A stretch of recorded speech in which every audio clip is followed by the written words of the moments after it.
يا مساء الخيرات والأنوار، نتمنى تكونوا بخير وعلى خير أنتم وأحبابكم وأبنائكم. مرحبا بكم في فيديو جديد وفي وصفة جديدة، وصفة خبز الدار رمضاني بامتياز.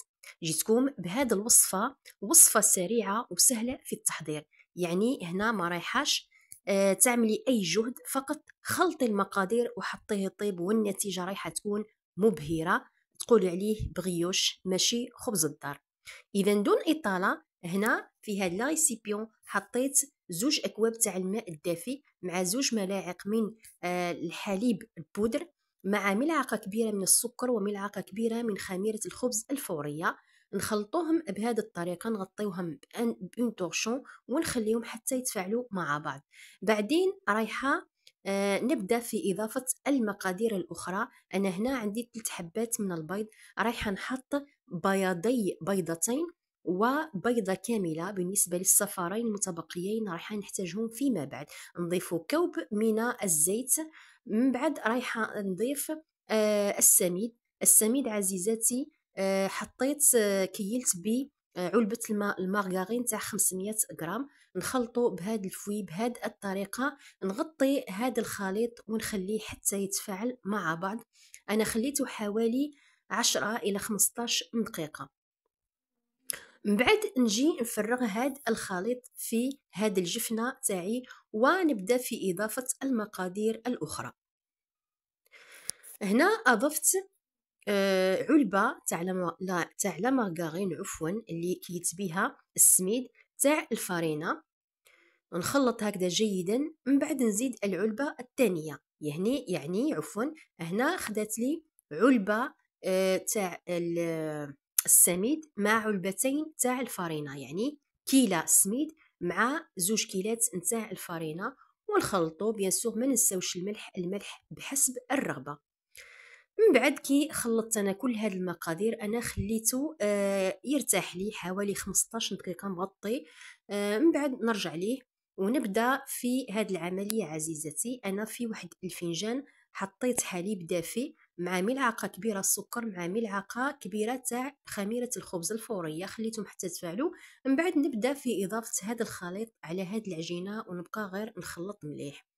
هنا عزيزاتي قلت لكم بلي هذه الطريقه ما تحتاج للعجن، فقط راني نخلط في لي زانغريديون. يعني هذه الطريقه عزيزاتي راح تساعدكم بالبزاف في شهر رمضان الكريم.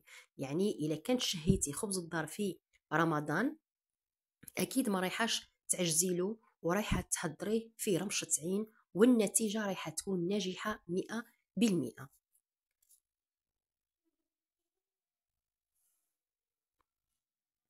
انا سبق لي وحضرت معاكم وصفات تاع خبز الدار من قبل، يعني بطرق اخرى وهي كذلك ناجحه يعني.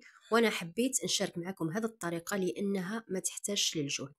هنا بعد ما كملت هذيك الكميه تاع خليط خميره الخبز الفوريه والسكر والحليب الدافي، نبدا في اضافه ملعقه كبيره تاع الزبده او المارغرين الطريه. ونبدا غير نخلط بهذه الطريقه. الملعقه تاع الزبده راح تعمل لي فرق، راح تعطيني واحد الطراوه وواحد الهشاشه. الخبز الدار تاعي راح يكون خفيف وبنين كذلك، يعني هذيك الملعقه تاع الزبده راح تزيد له بنه على بنه.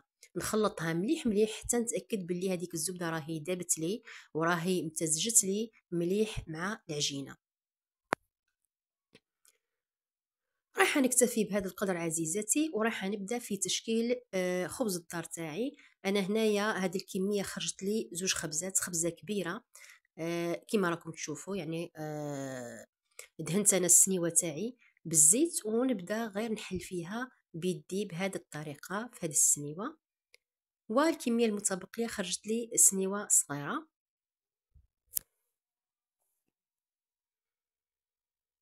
انا هنا رايحه نحلها على قد السنيوه تاعي، يعني رايحه تاخذ لي الشكل تاع السنيوه.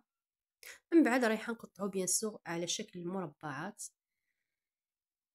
من بعد بعد ما نحل انا خبز الدار تاعي، رايحه نجيب خليط التلميع واللي هو صفار البيض اللي خليته 2 صفار بيض. اضفت لهم شويه تاع الحليب، وتقدري يعني تضيفي له القهوه الا كان حبيتي. عوض ما تحطي له الحليب، وتدهنيه بيان سور من الفوق. من بعد رايحه تزينيه سواء بالجلجلان او بالسانوج. انا حطيت الخليط تاع الجلجلان والسانوج، نحب خليط الجلجلان والسانوج في خبز الدار تاعي ولا في البغيوش، يعطيو منظر شباب وريحه هايله لهاد خبز الدار تاعي. تقدري كذلك تخلطي هذوك الزرارع مع العجينه كي تكوني تعجني فيه ولا تخلطيه في المقادير. المهم كي نحط خليط التلميع رايحه نخليه حتى يختمر لي، يذوب لي لا فوليوم تاعو. في هذيك الاثناء بيان سور الفوق تاعي رايحه نكون شعلته على اقصى درجه، يعني الدرجه الاخرى كاع فيه هذا الفوق رايحه تشعليها، لانه المخبوزات يحبوا النار تكون قويه هكذا باش ما ينشفليش. وندخلو الفوق بيان سور رايح يحمر لي مليح من تحت ومن الفوق، ورايحه نجبدو ونقطعو قدامكم ورايحين تشوفوا النتيجة الرائعة لهذا خبز الدار. إذا هذا هو خبز الدار تاعنا، راهو وجد لنا وجد في رمشة عين، يعني ما خداليش وقت ولا جهد. أي ست بيت تكون يعني عيانة عندها التزامات أخرى في الشهر الفضيل، رايحة يعني تجبد كل المقادير رايحة تخلطهم مع بعضهم، وخبز الدار تاعها راح يكون واجد يشهي. تقدري تحطيه على مائدة الإفطار مع شريبة هكذا الله الله، ولا مع الحريرة ولا مع اي حاجه عزيزتي ورايحه تستمتعي به انت وافراد عائلتك.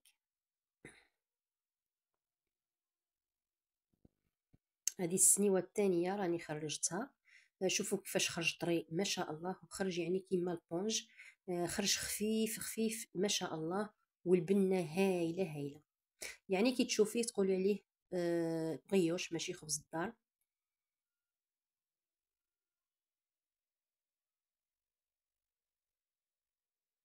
حتى التقديم تاعو راح يكون هايل.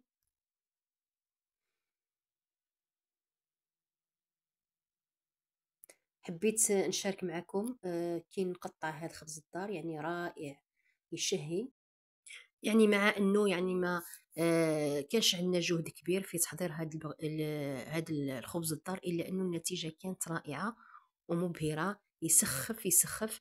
انا متاكده باللي اكيد رايحين تجربوا هاد الوصفه بهذه الطريقه عزيزاتي. على بالي باللي كل ست بيت في المساء اكيد راح يكون عندها شغلاتها والتزاماتها في تحضير مائده الافطار، واكيد ما راحش يكون عندها وقت ولا جهد باش تعجن في الشهر الفضيل. أنا جبت لك هذه الطريقة الرائعة في تحضير الخبز الدار. إذا أنا نتمنى تدعميني في قناتي عزيزتي، نتمنى تصومي بالصحة والهنا. ما بقى لي غير نقول لك دمتي في رعاية الله وبصحة جيدة، والسلام.